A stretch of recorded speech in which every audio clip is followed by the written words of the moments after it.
देखिए आप लोग सब, ये जो चीज आपके सामने हमने रख दी है लिख के, ये आपका हम बता दें कि क्या है। ये हमने लिखा है क्लास 10 के लिए आर्टिकल, या फिर ऐसे कह सकते हैं, आप क्या कह सकते हैं, ऐसे। परीक्षा में ये आपको 6 नंबर का देखने को मिलता है। ठीक है, वो चाहे यूपी बोर्ड हो, चाहे सीबीएसई बोर्ड हो, कोई भी बोर्ड हो, चाहे वो क्लास 9 हो, ये सभी के लिए अनिवार्य होता है। और ये आपका कितने नंबर का आना है, 6 नंबर का। अब परीक्षा में क्या होता है कि दो टॉपिक में दो चीज तरह से वो ऐसे को पूछेगा, निबंध को। क्या बोलते हैं इसको, निबंध बोलेंगे। पूछता है दो तरह से। परीक्षा में क्या करता है, वो हिंट्स दे देता है कि हिंट्स की नहीं देता है। हिंट्स का मतलब है कि आपको पहले वो हेडिंग देगा पेपर में, और उस पेपर के हेडिंग के अनुसार हमें उस टॉपिक को उस हेडिंग में एडजस्ट करना पड़ता है। हमने ये आपको टॉपिक बिना हेडिंग के दिया है। अब इसकी वजह क्या है, इसकी वजह भी हम आपको बताते हैं। ऐसा क्यों किया, क्योंकि जब हम हेडिंग बनाते हैं, अगर हमने जो हेडिंग आपको दे दी आप वो याद करके चले जाते हैं, यानी आपको एग्जाम के इतना प्रेशर रहता है कि आप लोग उसको रट के चले जाते हैं, समझ रहे हैं ना। और जब रट के जाते हैं तो आपको वही हेडिंग नहीं मिलती। पेपर में तो एग्जाम में कोई भी हेडिंग बना सकता है, मगर टॉपिक वही रहता है। ठीक है, तो ये हमने देखा है कि आने वाले मतलब 2 साल में 23 और 24 में जो एग्जाम हुए, हाई स्कूल का पैटर्न बहुत तेजी से बदला, बहुत छोटा किया। और इसमें ऐसी ऐसी टॉपिक को पूछने लगा जो पहले तो आता था कि माई मदर पर लिखिए, माई फादर लिखिए, माई टीचर पर लिखिए, फेवरेट हीरो लिखिए, फेवरेट लीडर लिखिए, इस तरह के निबंध आते हैं, या माई विलेज पर। अब क्या करता है वो, अब वो देने लगा है साइंस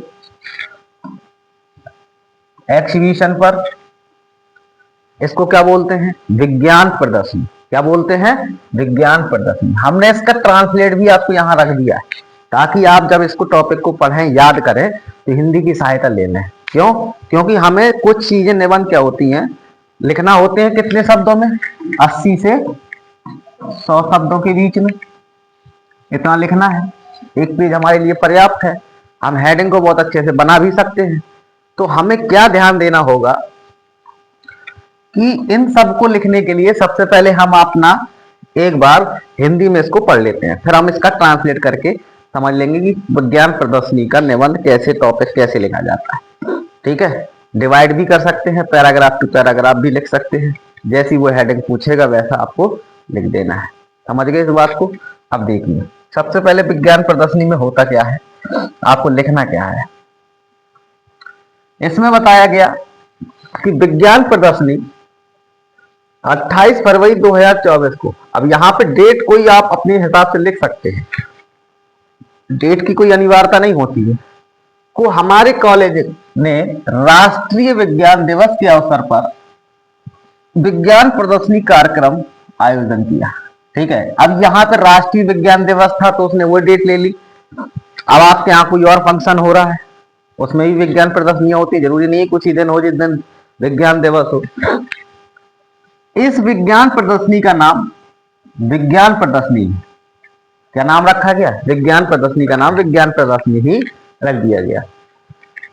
इस कार्यक्रम में हर कक्षा के विद्यार्थियों ने भाग लिया, और यह प्रदर्शनी अन्य विद्यालयों के विद्यार्थियों के लिए भी खुली थी, यानी हमारे विद्यालय के साथ साथ में अन्य विद्यालयों के विद्यार्थी भी आने के लिए इनवाइट थे। इस प्रकार विद्यार्थियों ने विभिन्न प्रकार के मॉडल प्रस्तुत किए। मॉडल का मतलब जानते हैं, मॉडल जानते हैं ना, जो बनाए जाते हैं। ठीक है, इवेंट वगैरह प्रस्तुत की, जो विज्ञान की विभिन्न शाखाओं जैसे आणविक मॉडल, अंतरिक्ष उपग्रह, डीसी मोटर, ट्रांसफार्मर, सौर प्रणाली आदि से संबंधित थे। हमारे माननीय मुख्य अतिथि ने प्रिंसिपल सर के साथ मिलकर पूरी प्रदर्शनी का अवलोकन किया और संबंधित विद्यार्थियों से उनके प्रत्येक मॉडल के बारे में जानकारी दी। साथ ही प्रदर्शनी में उपस्थित लोगों ने भी कार्यक्रम का भरपूर आनंद उठाया। अंत में प्रिंसिपल सर ने भाषण दिया। इस विज्ञान प्रदर्शनी कार्यक्रम में भाग लेने के लिए सभी का धन्यवाद किया। ठीक है, ये हमने टॉपिक इसमें इतना लिख दिया। लगभग हमारे ये 80 से 100 वर्ड हो चुके हैं। अब इसको हमने अंग्रेजी में कैसे लिखा, बस अंग्रेजी में कुछ नहीं, हमने इसकी रूपरेखा अपने दिमाग में रखी कि हमें इस रूपरेखा से लिखना है।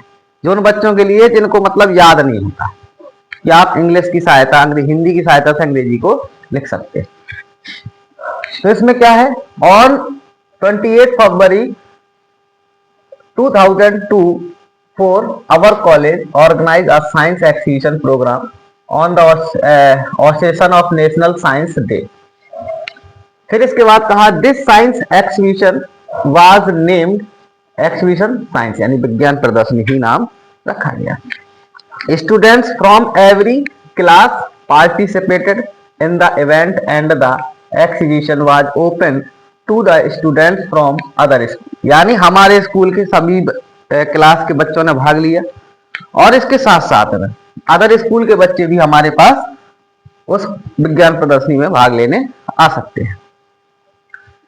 फिर आगे लिखा गया student presented different type of models which were related to different branches of science like molecular models, space satellite, DC motor, transformation, solar system, ETC. आप और भी कुछ बना सकते हैं।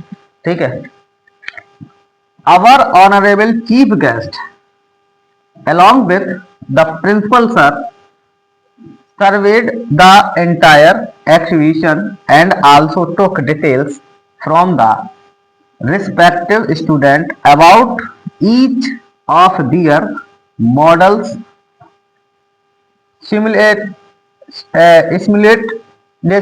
The pupil at the exhibition also thoroughly enjoyed the event.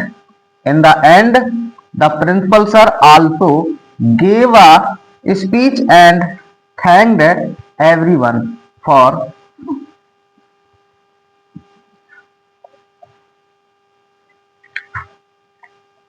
participating in this science exhibition event।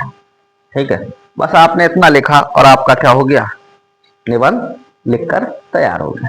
आपको हिंदी नहीं लिखना वहां, अब आपको वो हेडिंग देगा। आपको इस पार्ट को क्या करना है, हेडिंग में डिवाइड कर देना है। हेडिंग में डिवाइड कैसे किया जाता है, मान लेते हैं जैसे आप गणित में कोई चीज मान रहा है, ठीक, आपको एक एप्पल दिया गया, सेब दिया गया, अब उसको कह दिया गया कि इस सेब को 5 भागों में बांटना है, 5 लोगों में बांटना। कैसे बांटेंगे, काट के ही बांटेंगे ना, है ना, बराबर बराबर सबको देना भी है। तो इस हिसाब से आप क्या कर देंगे, इस भाग को भी आप क्या करेंगे, डिवाइड कर लेंगे। ठीक, समझ गए। तो ये आपका कौन सा था, ये 2024 में आया हुआ निबंध है और 2023 में भी आया है। ठीक है, इस चीज का विशेष ध्यान रखना। ठीक, ये इंपॉर्टेंट है, जब आया है तो इंपॉर्टेंट है। अब आगे देखते हैं। अब आगे हम अगला लेके आए हैं, ये तो हमारा पहला था। अभी आज हम 3 देंगे। ठीक है, 3 ऐसे समझा रहे हैं, फिर इसके बाद हम 3 और लेके आएंगे टॉप। फिर इसके बाद और पीडीएफ आपको मिल जाएगी, पीडीएफ की चिंता ना करो, पीडीएफ आपको पूरे ऐसे की मिल जाएगी। ठीक, आगे चलो।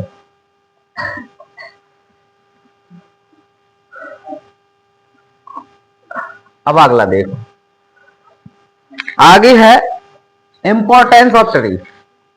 इसके लिए बहुत महत्वपूर्ण अनसॉल्व पेपर में देखे गए, बार बार इंपॉर्टेंस ट्री हर अनसॉल्व पेपर में रखा हुआ है। तो आपको इस टॉपिक को कैसे लिखना है, ठीक है। इंपॉर्टेंस ऑफ ट्री का मतलब क्या होता है, पेड़ों का महत्व। पहले हम इसकी हिंदी समझ लेते हैं कि हिंदी में हमें इसकी रूपरेखा कैसे बनानी है, फिर अंग्रेजी में हम इसको आराम से लिख सकते हैं। समझ में आया ना। देखिए 4 अप्रैल 2024 हमने क्या बताया, डेट आप कोई भी डाल सकते हैं, कोई इश्यू नहीं है। पेड़ प्रकृति का एक हिस्सा है पेड़ इंसानों के साथ साथ जानवरों के लिए भी कई तरह से उपयोगी है। बिल्कुल सिंपल भाषा में बनाना, बिल्कुल सिंपल। वे हमें जीने के लिए कई तरह के फल और ऑक्सीजन देते हैं। वे हमें पोषण देते हैं और जलवायु परिवर्तन से लड़ते हैं। जब दिन धूप या बारिश का होता है तो पेड़ हमें आश्रय देते हैं। पेड़ हवा को छानते हैं और उसमें शुद्ध ऑक्सीजन भरते हैं। पर्यावरण को साफ रखने के लिए हमें पेड़ों को बचाना चाहिए। पृथ्वी पर जीवन पेड़ों और समाज की सूरज की रोशनी पर निर्भर है। बिना सहमति के पेड़ों को काटना बंद किया जाना चाहिए और लोगों को ज्यादा से ज्यादा पेड़ लगाने चाहिए।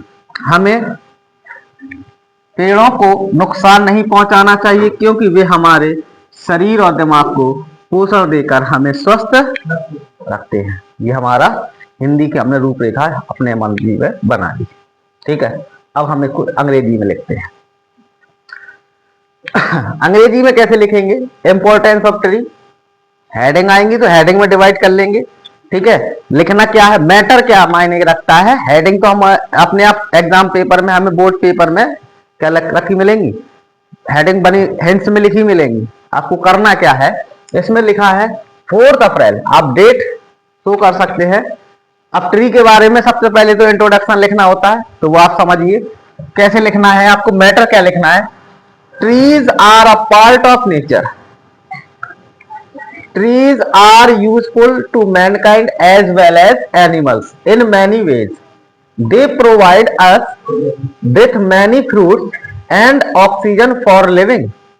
They nourish us and fight against climatic changes. Trees provide shelter when the day is sunny or rainy. Trees filter the air and fill it with pure oxygen. We should save trees in order to keep the environment clean. हमने पूरी हिंदी आपको पहले से समझा रखी है, समझ रहे हैं। फिर आगे लिखा है life on earth is dependent on tree and sunlight.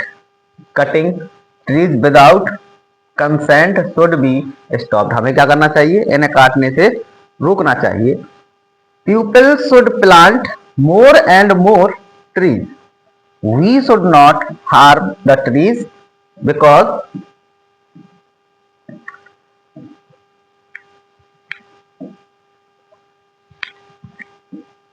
they keep us healthy by providing nourishment to our bodies and mind. ये यहाँ तक हमने अपना टॉपिक किसका लिखा, इम्पोर्टेंस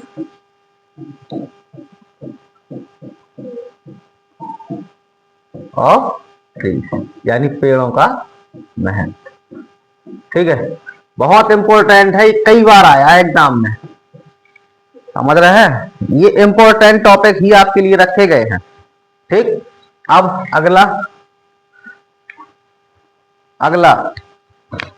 अगला है इंपॉर्टेंस ऑफ मॉर्निंग वॉक. देखिए ये भी आपका 2024 में अगली साल रखा हुआ प्रश्न. ठीक है, 2024 में रखा हुआ टॉपिक था. अब इसमें क्या कह रहा है, इंपॉर्टेंस ऑफ वॉक का मतलब क्या होता है, इसको देखना है. ये है सुबह की सैर का महत्व. सैर जानते हैं ना, सुबह का घूमना, सुबह जाना, ये सब टॉपिक आते हैं. और इसी में पूछता यही आपसे पूछेगा, इसी को आपको लिखने को कहेगा तो आपको लिखना है. ठीक है, क्या कह रहा है वो, पहले हम सुबह की सैर की एक रूपरेखा बनाते हैं हिंदी में. ठीक है, आप लोगों को हिंदी में समझा देते हैं, फिर इंग्लिश में समझेंगे. देखिए इसने कहा सुबह की सैर का महत्व. सुबह की सैर एक अच्छा व्यायाम है. यह हमारे दैनिक जीवन में महत्वपूर्ण भूमिका निभाता है और सुबह की सैर आपके दिन की शुरुआत और अंत अच्छे मूड में करती है. इसके लिए हमें सुबह जल्दी उठना होगा और अपने स्पोर्ट शूज और शॉर्ट पहनकर पास के पार्क में जाना होगा.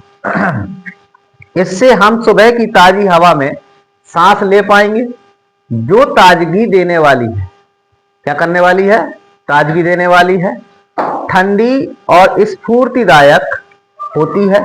सुबह की सैर के बाद हम अपनी नब्ज को बढ़ता हुआ और शरीर में रक्त का प्रवाह बढ़ता हुआ महसूस कर सकते हैं। सैर हमारे शरीर को दिन भर के लिए ऊर्जा प्रदान करती है। हमें नाश्ते के समय भूख लगने लगती है। यह देखा गया है कि जो लोग सुबह की सैर पर जाते हैं वे अपनी पढ़ाई में अच्छे पाए गए। ठीक है, ये सब बातें हमें लिखना है, क्योंकि हमें बुरी बातें तो लिखनी नहीं है, लिखनी तो अच्छी बातें है ना। अब ऐसा नहीं कि पता चले आप सुबह की सैर में जा रहे हैं और लगा ली कान में हेडफोन और पीछे से गाड़ी आ रही है, आप तो चले जा रहे हैं, कह रहे थे हम तो सैर करने जा रहे हैं। मूड बनने की वजह से पता पूरा दिन ही बड़ी बेकार हो गया। ठीक है, पीछे से ठोक ठाक के चला जाए वो, तो ऐसा नहीं है, ये सुबह की सैर में नहीं आता है। और अक्सर अब बच्चे ऐसे ही कर रहे हैं, लगा लेंगे कान में हेडफोन, चले जा रहे हैं। तो उनमें कई बच्चे मोटरसाइकिल बैठ लेंगे, 3-3 लोग बैठ जाएंगे, फिर स्टंट कर देंगे और घुस जाएंगे गड्ढे में, फिर निकालते फिरेंगे। समझ रहे हैं? तो ऐसी ये सुबह की सैर नहीं है। घर वाले सोच रहे हैं वहां बच्चा पढ़ने गया या घूमने गया और मोटरसाइकिल से चले जाते, चलो बेटा दूर है, पार्क दूर है, तो घूमने के चक्कर में स्टंट कर रहे हैं, पहिया उठा रहे हैं, घुस जा रहे हैं नाली में फिर। ठीक है ना? तो ऐसी ये सैर नहीं है। समझ रहे हैं? उनकी याद रखने की क्षमता उन लोगों से बेहतर होती है जो सुबह की सैर पर नहीं जाते, वे पूरे दिन सक्रिय भी।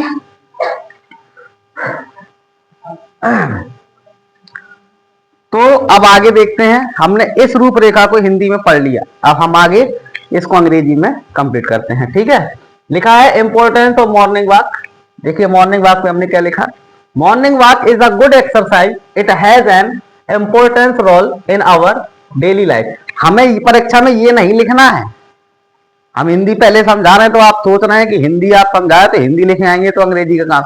हम इंग्लिश का बता रहे हैं, वो तो हिंदी हमने आपको आपकी सहूलियत के लिए, यानी आपको सरल तरीके से लिखने के लिए दे दी। ठीक है, morning walk is a good exercise, it has an important role in our daily life. Morning walk tend to start and end your day in a good mood. For it we have to get up early in the morning, put on our sport shoes and shorts and go to a nearby park. Park हो या घूमने का स्थान हो, ठीक है, जैसे अपने यहाँ तो क्या है, गल्ला मंडी है, वहीं सब जाते हैं, वहीं स्टैंड करते हैं। क्यों आकाश? वहीं पीछे चले जाते हैं तो सिगरेट भी पी लेते हैं सुबह सुबह, है ना। will be able to breathe in the fresh morning air, which is a refreshing, cool and invigorated. We can feel our pulse going up, blood rushing through our body after a brisk morning walk. The walk energizes our body for the day. फिर आगे लिखेंगे we start feeling hungry to breakfast time. It has been observed that people who go for a morning walk have been found to be good at their studies. आगे देखो आगे क्या लिखा है, आगे लिखा है their attention abilities are better than those who do not go for a morning walk. They also stay active through out the day. ठीक है, क्या रहते हैं? दिन भर सक्रिय रहते हैं जो सुबह की सैर पर जाते हैं. ये हुए आज आपके कितने, ये ऐसे हुए क्लास 10 के मोस्ट इंपॉर्टेंट ऐसे थे. ठीक है, कौन से थे? Most important. अब आपको कल आपको 3 और लेके आएंगे, ठीक है, जो इंपॉर्टेंट होंगे. अब इसके बाद अगली क्लास में हम आपको क्या बताने जा रहे हैं? आपको बताने जा रहे हैं इम्पोर्टेंट एप्लीकेशन, जो 3 होंगे. ठीक है, ये हमारी आज की क्लास थी कई की ऐसे की. इनमें से एक ये समझ लेना आने की संभावना बनी रहेगी, मगर हम आपको कम से कम 10 ऐसे कराएंगे जो आपको कंप्लीटली दिक्कत नहीं करेंगे और आप आराम से उसको लिखाएंगे. ठीक है.